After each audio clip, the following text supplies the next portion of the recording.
when a wheel is rolling without slipping, as we saw before, that the contact point here, the contact point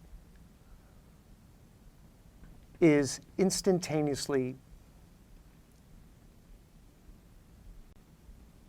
at rest. Now, if the wheel is rolling on a surface with friction, then it's possible that we may have a static friction force.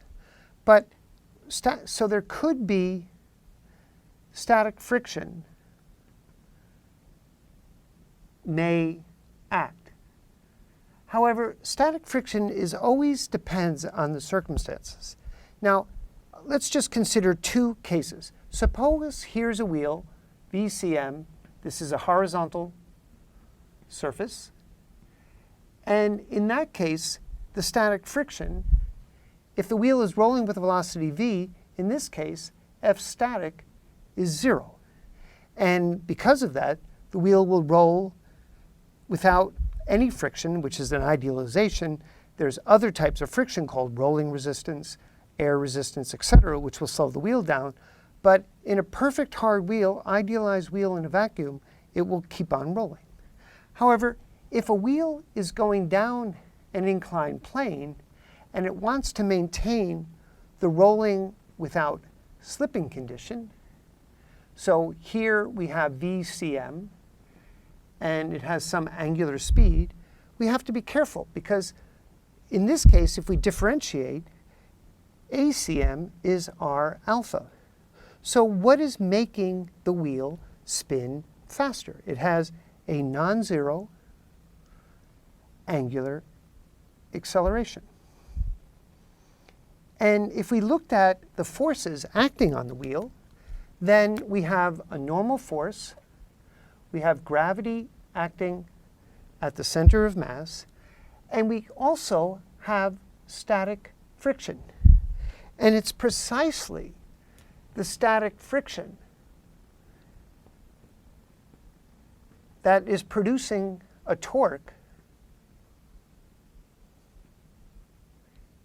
about the center of mass, and that torque about the center of mass will produce an angular acceleration.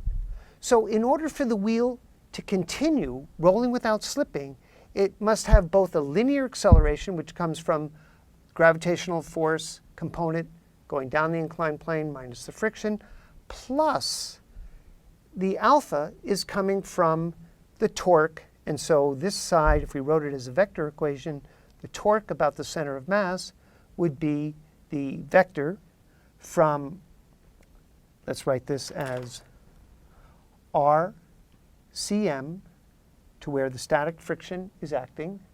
So that's the vector RCM F static cross F static. So in this case, F static is non-zero.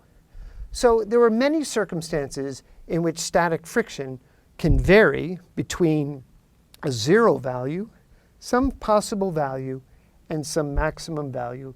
And here we see one more example.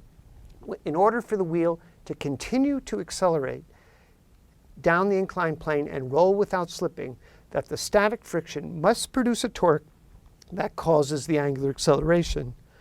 And so we see that static friction depends on the other constraints in the problem.